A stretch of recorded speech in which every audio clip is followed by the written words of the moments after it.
Nah, guys, kembali lagi di channel Apresitorus, di mana channel ini akan memberikan diri kamu suatu informasi baik dari pekerjaan, asmara, keuangan, serta kehidupan diri kamu secara general. Sebelum saya memberikan suatu informasi dari berbagai aspek yang barusan saya katakan tadi, saya juga mengingatkan kepada teman-teman, informasi yang saya berikan terhadap diri kamu bukan sebagai acuan atau suatu keputusan untuk kamu ambil dan untuk kamu terima. Saya hanya bisa memberikan diri kamu suatu informasi berdasarkan kartu yang saya pegang ini. Diri kamu hanya bisa berencana terhadap kehidupan kamu, akan tetapi di balik dari informasi dan perencanaan tersebut, lagi-lagi yang menentukan adalah Sang Pencipta.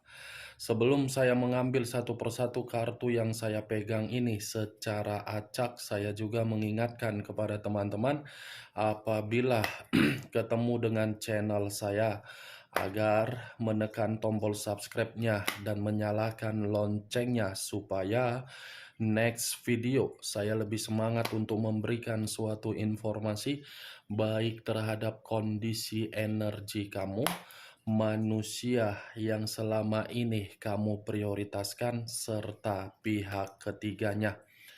Oke Wageng, sama seperti biasanya, saya tidak memiliki judul atau topik yang akan saya angkat, yang akan saya bahas, tetapi saya akan berusaha untuk berbagi cerita dan berbagi informasi terhadap kartu yang akan saya ambil nanti secara acak.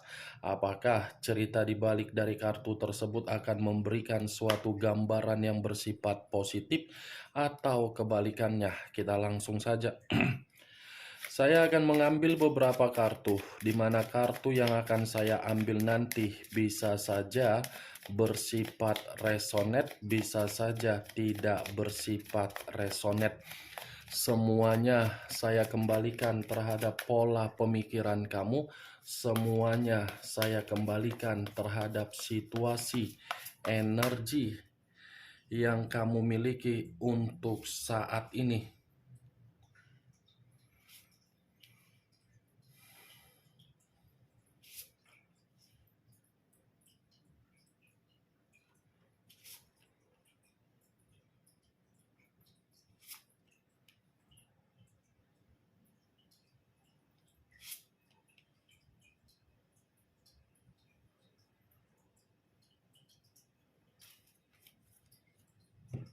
Nah, guys, di depan saya ini sudah ada beberapa kartu yang sudah saya ambil secara acak satu persatu dari tumpukan kartu yang saya pegang tadi. Apakah informasi atau cerita di balik dari kartu yang ada di depan saya ini akan memberikan suatu gambaran yang bersifat positif atau kebalikannya? Kita langsung terhadap kartu pertama. Muncul kartu ini. Sekali lagi saya mengatakan, muncul kartu yang saya pegang ini. Di mana kemunculan kartu yang saya pegang ini seperti memberikan suatu isyarat atau berbicara terhadap kondisi satu energi, yang dimana kondisi energi tersebut untuk saat ini saya melihat dan saya merasakan sepertinya ada satu bentuk pergerakan, tetapi bentuk pergerakan ini lagi-lagi lebih mendominasi terhadap kondisi perasaan. Kenapa saya mengatakan kondisi itu lebih mendominasi terhadap kondisi perasaan? Karena bisa saja satu energi yang saya katakan tadi, ketika mempermainkan yang namanya perasaan, perasaan yang dipermainkan seperti orang yang benar-benar sangat kebingungan. Kebingungan dalam arti apa? Tidak tahu mana keinginan, mana pilihan, mana keputusan, dan mana resiko. Sangat sulit untuk membedakan ketika satu energi yang saya katakan tadi mempermainkan perasaan terhadap seseorang. demi perasaan, mau tidak mau merasa tertekan, tetapi masih dipertahankan juga. Kalau saya mencoba untuk mengarahkan kartu yang saya pegang ini terhadap posisi energi yang dimiliki oleh pihak lain atau orang lain, serta mengesampingkan satu energi yang saya katakan tadi, secara tidak langsung kartu yang saya pegang ini menjelaskan bagaimana karakter atau watak yang dimiliki pihak lain selalu memberikan berbagai pertentangan. Pertentangan dalam arti apa? Pola pemikiran. Pola pemikiran yang dipakai terlalu mendominasi terhadap logika. Ketika logika ini ditetapkan di dalam perasaan, ya mau tidak mau, orang yang memberikan kesetiaan, orang yang memberikan kepolosan, orang yang memberikan ketulusan terhadap pihak lain, ya pihak lain akan menganggap apa yang diberikan, apa yang diterima oleh pihak lain hanya sekedar permainan saja. Karena logika yang dimainkan, bukan perasaan. Kalau perasaan yang dimainkan oleh pihak lain, mungkin orang yang memberikan kesetiaan secara perasaan akan disambut dengan suatu ungkapan kebahagiaan. Ini nyatanya tidak. Apa yang barusan saya katakan tadi bisa saja mengarah terhadap posisi energi kamu, dan apa yang barusan saya katakan tadi bisa saja mengarah terhadap manusia tersebut. Akan tetapi, sebelum saya memberikan suatu informasi terhadap kemunculan kartu yang saya pegang ini, terlebih dahulu saya akan mengarah terhadap diri kamu sebelum saya mengarah terhadap manusia tersebut. Sebelum saya mengarah terhadap manusia itu, terlebih dahulu saya akan mengarah terhadap diri kamu. Di mana ketika diri saya mengarah terhadap posisi energi kamu, baik secara pemikiran, perasaan, atau kondisi batin kamu, dari ketiga aspek yang barusan saya katakan tadi, untuk saat ini, dalam situasi pemikiran kamu yang waras, apakah diri kamu sudah bisa membedakan mana kepala dan mana kaki? Sekali lagi, apakah diri kamu sudah bisa membedakan mana kepala dan mana kaki? Kalau memang diri kamu untuk saat ini sudah bisa membedakan mana kepala dan mana kaki, buat pemikiran kamu itu termotivasi untuk melihat kondisi kamu untuk saat ini juga. Kenapa saya mengatakan antara kepala dengan kaki? Kepala dan kaki ini pernah kamu lakukan di dalam perjalanan komitmen kamu, yang dimana kamu tidak bisa membedakan antara kepala dan kaki. Padahal kedua biji mata kamu sudah diperlihatkan terhadap perjalanan komitmen kamu, mana yang nyata dan mana ilusi. Maaf kalau perkataan saya menyangkut antara kepala dan kaki. Tapi coba kamu renungkan dari perkataan yang barusan saya katakan tadi, ketika diri kamu mengenal manusia yang kamu prioritaskan. Mana yang lebih banyak kamu lakukan? Kakikah atau kepala? Wagen? Sekedar ingin bertanya. Tetapi pertanyaan saya bukan untuk menyudutkan diri kamu, bukan untuk menyalahkan diri kamu, bukan untuk menghakimi diri kamu. Mana yang lebih banyak kamu lakukan? Kakikah atau kepala? Kalau menurut versi yang saya lihat, ini kepala yang lebih banyak kamu lakukan. Kenapa saya mengatakan kepala? Saking banyaknya situasi yang kamu lakukan, kepala kamu sampai diinjak-injak. Harga diri kamu seperti tidak ada memiliki harga diri. Bagaimana dari perkataan saya tadi? Bisa masukkah secara logika kamu? Permainan logika yang saya tarik, bukan permainan perasaan. Karena saya yakin, kalau saya menarik dari kondisi perasaan, mungkin perkataan saya ini akan membuat diri kamu merasa tersinggung. Kalau secara logika mungkin tidak akan tersinggung, tetapi ya kembali terhadap diri kamu. Tersinggung atau tidak tersinggung, saya bodoh amat. Setidaknya saya mengatakan dengan apa yang terjadi secara realita. Itu kan kepala selalu kamu tundukkan, kepala selalu kamu rendahkan, kepala sampai membuat harga diri kamu tidak memiliki nilai. Makanya di awal perkataan saya tadi saya mengatakan ketika mempermainkan perasaan, perasaan itu bingung apa yang ingin dilakukan, keinginan, pilihan, atau resiko atau keputusan. Tersinkronkan dengan kepala atau kaki yang saya katakan? Itulah perjalanan komitmen yang selama ini kamu jalankan. Saya mengakui orang yang kamu prioritaskan secara pribadi kamu mengenal. Tetapi secara pribadi itu bukan menjamin apa yang kamu kenal mencerminkan karakter. Tolong bedakan antara pribadi dengan karakter. Karakter itu cerminan pembawaan atau tindakan. Kalau pribadi itu antara hati ke hati.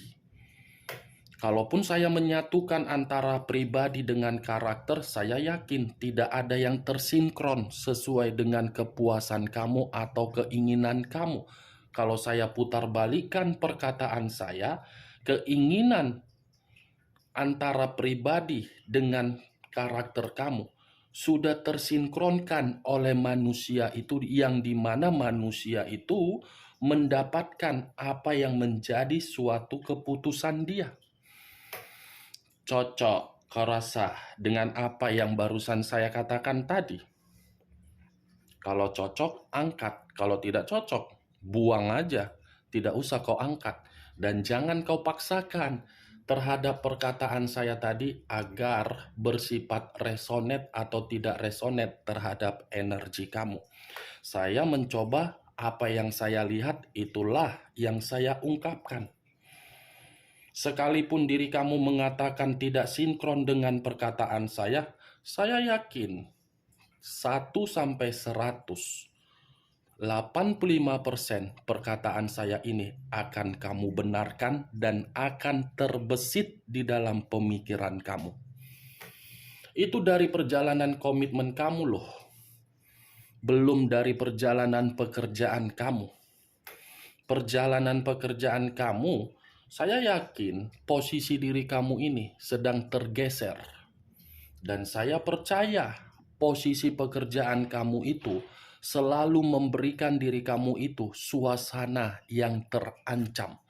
Tetapi karena diri kamu memiliki beban atau mental atau tanggung jawab, mau tidak mau situasi ketidaknyamanan tersebut kamu hilangkan. Dan kamu mengesampingkan hal tersebut karena diri kamu mengutamakan beban dan mental atau tanggung jawab yang kamu miliki. Cukup sabar ya diri kamu ini. Baik dari asmara, keuangan, pekerjaan, bisnis, semuanya tidak ada yang sesuai dengan kepuasan kamu. Kalau saya berbicara dari kartu yang saya pegang ini, wah geng, sebagai acuan untuk saya lemparkan di dalam posisi energi kamu, kartu yang saya pegang ini, saya mengakui kamu itu pernah mendapatkan yang namanya situasi keharmonisan. Kamu pernah mendapatkan situasi ketenangan. Kamu pernah mendapatkan situasi kenyamanan dari orang yang kamu prioritaskan. Tetapi apa yang kamu nikmati, apa yang kamu rasakan tersebut, itu hanya itu hanya di awal. Hanya di awal sebagai pemanis, pelengkap bumbu agar manusia itu bisa memberikan gesekan-gesekan manis, gesekan-gesekan lembut, gesekan-gesekan yang bersifat licik agar diri kamu bisa terjebak. Saya mengakui, saya tidak memungkiri kamu pernah mendapatkan keharmonisan. Tetapi untuk saat ini, apakah keharmonisan tersebut masih kamu rasakan atau tidak? Apakah rasa ketenangan itu masih kamu rasakan atau tidak? Lihat siapa di samping kamu. Bayangan kamu yang berdiri tegak atau orang yang kamu prioritaskan? Wah geng, lihat siapa. Kartu loh yang mengharuskan saya berbicara seperti itu terhadap diri kamu. Karena diri kamu ini ketika mengenal manusia tersebut, kamu selalu menganggap manusia itu adalah manusia yang begitu sangat perfeksionis. Manusia yang begitu sangat sempurna. Manusia yang bisa dibawa ke tengah. Manusia yang bisa untuk dihargai. Manusia yang bisa untuk dihormati. Kebalikannya, apakah hal tersebut kamu terima dari tindakan kamu? Wah geng, ayo jawab. Anggap saja untuk kali ini kita berbicara antara kakak dan adik, adik dan kakak. Yang dimana pembicaraan ini mengalir begitu saja, tidak ada perkataan yang disembunyi-sembunyikan, berbicara secara to the point. Kamu mengerti kan kalau ketika kakak dan adik, adik dan kakak saling bertukar pikiran, berbicara secara to the point. Anggap saja, Wak Geng. Karena saya pun tipikal orang yang berbicara belak-belakan. Tidak ada yang mau ditutup-tutupi. Saya orangnya nyablak. Kalau kartu berbicara negatif, ya saya langsung negatif. Kalau berbicara mengenai positif, ya saya langsung berbicara positif. Saya tidak mau memberikan suatu kebohongan dari kartu yang saya pegang, yang seakan-akan sebentar lagi akan mendapatkan ini, sebentar lagi akan terungkap ini, sebentar lagi garis kehidupanmu ditakdirkan seperti ini. Kembali, yang mengetahui bagaimana posisi garis hidup kita, bukan kita, bukan kartu, tetapi yang di atas. Tergantung bagaimana diri kita berkomunikasi terhadap Sang Pencipta.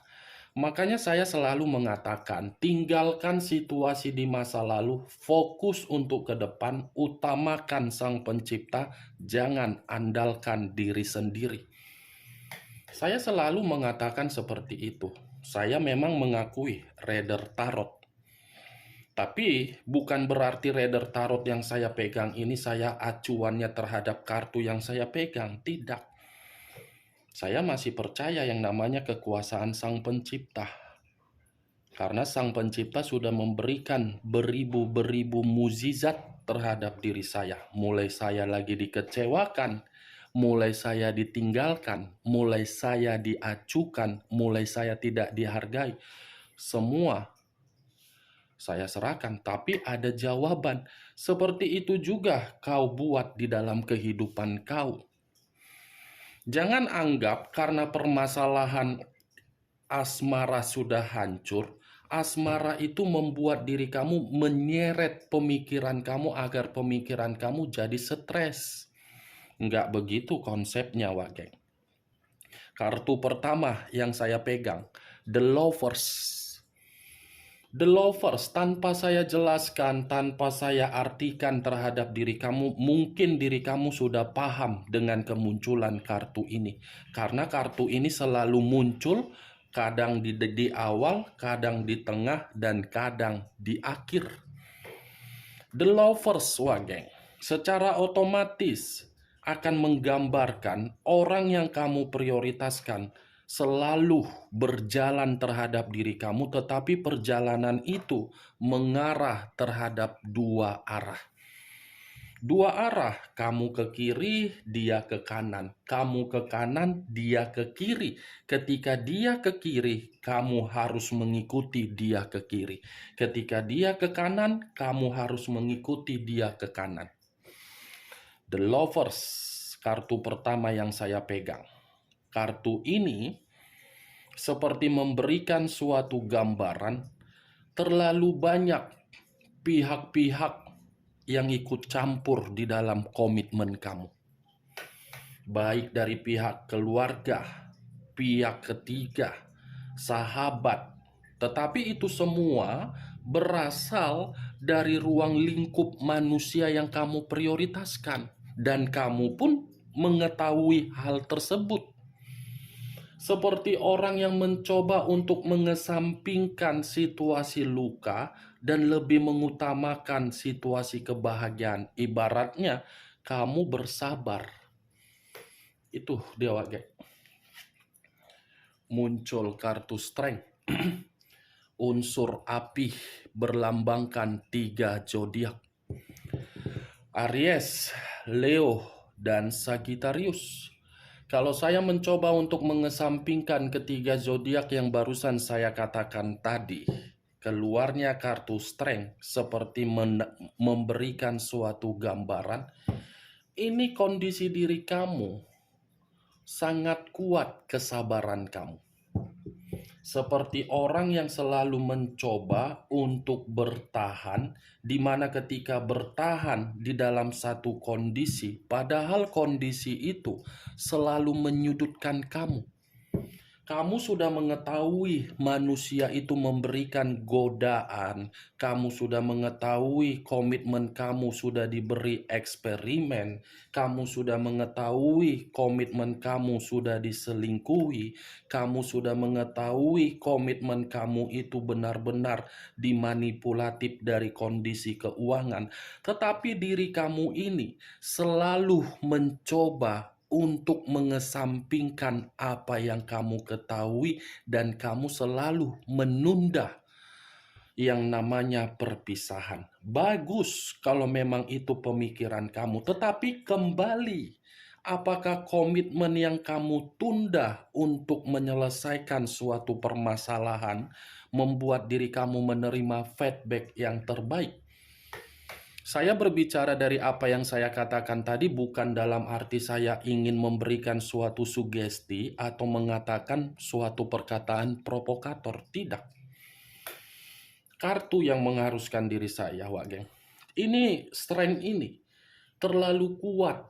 Cinta kamu terlalu kuat, kasih sayang kamu ketika cinta itu pun sudah dilukai, kamu masih bertahan, kamu masih ini. Seakan-akan diri kamu ini menunggu orang yang kamu prioritaskan bisa memberikan suatu perubahan dengan versi yang terbaik. Itu yang saya lihat, Wak Geng. Sudah diselingkuhin, sudah ini, sudah itu, sudah begini, sudah begono, tetapi diri kamu ini mengesampingkan rasa luka kamu daripada mengutamakan luka kamu. Mantap diri kamu ini, Wak Geng. Saya rasa kamu ini keturunan malaikat angel. Bukan seperti manusia itu. Keturunan Fi'aun. Bukan Firaun ya. Fi'aun. Bedakan. Fi'aun. Itu dia, Pak Geng. Muncul kartu The Empress. The Empress. Raja di atas raja. Ratu di atas ratu. Kalau saya mencoba menarik dari kata The Empress ini menggambarkan bagaimana karakter yang kamu miliki. Di mana karakter yang kamu miliki ketika diri kamu mengikat satu komitmen terhadap orang yang kamu prioritaskan tetapi memiliki karakter seperti Fi'aun, kamu ini seakan-akan tidak bisa memberikan suatu ekspresi di dalam diri kamu. tetapi diri kamu mencoba untuk bersabar. Kamu tidak bisa mengungkapkan suatu kebenaran di dalam komitmen kamu, tetapi diri kamu ini selalu mencoba untuk menahan. Kamu tidak bisa memberikan suatu sikap ketenangan di dalam diri kamu, tetapi diri kamu ini selalu berusaha untuk menyimpan berbagai tindakan yang sudah mengecewakan diri kamu. The Empress, Wageng, kamu ini sebagai seseorang yang mengambil peran, tetapi peran kamu ini seorang ibu dan seorang ayah yang selalu memaafkan daripada memberikan kata-kata kasar. Mantap. Seandainya kau jadi temanku, seandainya kau jadi sahabatku, Wak Geng. Enak kali rasanya, Wak Geng. Ku manipulatif, kau tetap sabar. Ku curangi, kau tetap bersabar juga. Enak kali ya, Wak Geng. Mintalah nomor WA-mu, Wak Geng. Kirim ya, Wak Geng. Di kolom komentar biar kita jadi apa namanya, kakak beradik atau adik dan kakak atau bersahabat atau berkeluarga, kan enak, Wak Geng. Ya, kirim ya, Wak Geng, nomor WA-mu. Nanti ku tunggu loh, Wak Geng. Muncul kartu Dekariot. Dekariot, unsur air, berlambangkan 3 zodiak. Pisces, Cancer, dan Scorpio. Kalau saya mencoba untuk mengesampingkan ketiga zodiak yang saya katakan tadi, keluarnya kartu Dekariot ini seperti memberikan suatu gambaran terhadap diri kamu kembali. Di mana kemunculan kartu Dekariot ini, kamu sudah menyadari perjalanan komitmen kamu itu salah. Perjalanan komitmen kamu itu hanya memberikan kamu frustasi. Perjalanan komitmen kamu itu hanya memberikan pertengkaran. Tetapi karena diri kamu memiliki sikap begitu sangat baik, kamu mengesampingkan frustasi tersebut. Kamu tidak memikirkan bahwasannya perjalanan komitmen kamu itu sudah salah, padahal sudah menyadari. Tolong bedakan antara menyadari dan memahami. Itu Dewa Geng. Dekariot. Seperti orang yang berusaha untuk memberikan suatu pemikiran yang positif terhadap diri sendiri, padahal kondisinya sudah bersifat negatif. Itu dia. Makanya saya tadi mengatakan peran kau itu peran sebagai ibu dan ayah yang selalu memaafkan. Mantap diri kau, geng. Kau itu salah satu penghuni surga lah. Amin lah ya. Amin. Puji Tuhan. Alhamdulillah lah. Karena orang yang kamu prioritaskan kurang apa lagi yang kamu terima dari orang yang kamu prioritaskan. Sudah diselingkuhi, sudah dicurangi, sudah dimanfaatkan, sudah dibodoh-bodohi, sudah membuat kondisi mental kamu rusak, sudah kamu dimanipulatif, bahkan diri kamu sudah dipermalukan, bahkan diri kamu sudah mempergoki manusia itu chattingan, ketemuan terhadap pihak ketiga, bahkan dari keluarganya menyudutkan kamu, memarahi kamu, memfitnah kamu, memaki-maki diri kamu. Tetapi lagi-lagi kamu seperti tidak menganggap situasi tersebut terjadi. Yang kamu anggap mudah-mudahan orang yang saya prioritaskan ini berubah menurut versi yang terbaik. Itu yang saya lihat. Benar atau tidak dari perkataan saya tadi, ya semua kembali terhadap diri kamu untuk menyikapi dan menanggapinya. Muncul kartu Eight of Swords. 8 pedang. Kalau saya mencoba untuk menarik satu pedang dari ke-8 pedang yang saya katakan tadi, satu pedang yang saya tarik ini seperti memberikan suatu gambaran posisi perjalanan komitmen kamu itu hanya untuk menzolimi kamu, hanya untuk mengintimidasi kamu, mengharuskan diri kamu memberikan sikap perjuangan, pengorbanan, tetapi tidak menghargai diri kamu. Sebenarnya kelima kartu yang saya pegang ini, Wak Geng, begitu saya mengangkat kartu 8 pedang ini, Saya rasa 8 pedang ini lebih mendominasi terhadap manusia itu, di mana manusia itu akan menyadari diri dia ini sudah terlalu banyak memberikan kesalahan terhadap diri kamu. Ini manusia akan merasa apa yang pernah dia lakukan terhadap diri kamu itu akan berbanding terbalik, dan manusia itu pun akan diperlakukan hampir sama dengan apa yang dia perlakukan terhadap diri kamu. Pelampiasan apa yang kamu simpan selama ini itu bukan diri kamu yang memberikan pergerakan tersebut, tetapi orang lain. Muncul kartu Seven of Coin, terdiri dari 7 koin. Kalau saya mencoba untuk menarik satu koin dari ketujuh koin yang saya katakan tadi, satu koin yang saya katakan ini ada kaitannya terhadap kartu sebelumnya yang terdiri dari 8 pedang. Satu koin ini menggambarkan manusia tersebut yang akan merasa apa yang pernah kamu berikan, dia akan memulangkan, akan dikembalikan, tetapi situasinya dengan posisi energi yang begitu sangat lelah, seperti mencoba untuk merayu diri kamu, tetapi ketika merayu diri kamu, kondisinya sudah berbeda jauh. Nih, Seven of Coin, kartu terakhir, ini mengarah terhadap kondisi keuangan juga yang saya kaitkan terhadap diri kamu. Kondisi keuangan kamu ini pun menjadi suatu beban. Begitu juga terhadap manusia tersebut. Seperti ada suatu bentuk kegagalan di dalam kondisi keuangan dia, yang dimana kondisi keuangan dia itu terhadap apa yang dia tanam ketika dia mengenal yang namanya perselingkuhan dia itu. Oke Pak Geng, hanya itu yang bisa saya berikan informasinya. Salam kartu tarot, salam zodiak.